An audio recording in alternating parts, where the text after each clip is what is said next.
everybody, so today I'm going to talk about short-term capital gains versus long-term capital gains. Now, capital gains is one of the hidden landmines to profit. When people are thinking about their investing plan, they don't think about the capital gains too much, and that can really eat into your profit and eat into your long-term financial planning.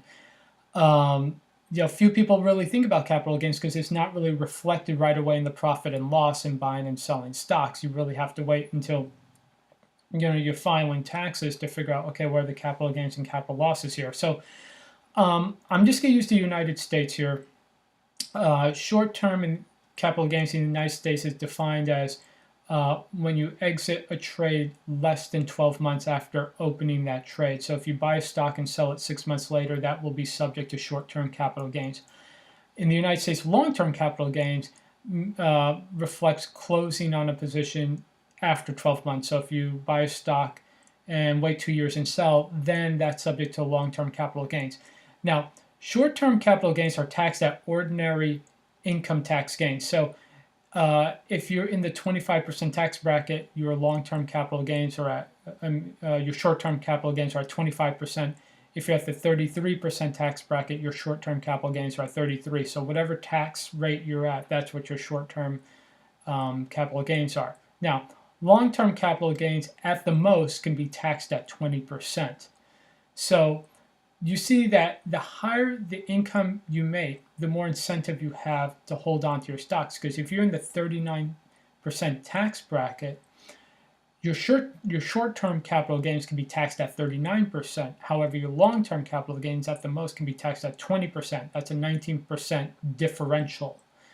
So it's very important that, if you can, wait beyond those 12 months before you sell, because that percentage really becomes significant, especially if you have a higher income. Now, I personally believe that it's important to have the majority of your portfolio in a long-term investing plan, usually low-cost index fund. And that the majority of your money should really be dedicated towards getting financial independence, which is making enough money that you can just pull out 4% a year and then live off of that money. And then usually that would be subject to long-term capital gains, so that will be taxed at a lower rate. And this is why I've always believed, I did a previous video about having two investment portfolios where you have that long-term investment that helps you gain financial independence, and then the short-term for just to take advantage at movements in the market. If you detect something, you could go in and out. And that can be subject to short-term capital gains because that's just a smaller percentage of your investment portfolio. So always consider capital gains when you're going in and out of any trade. And you really want to use short-term capital gains sparingly, just in your speculative portfolio. And it should only be a small percentage of your investment capital.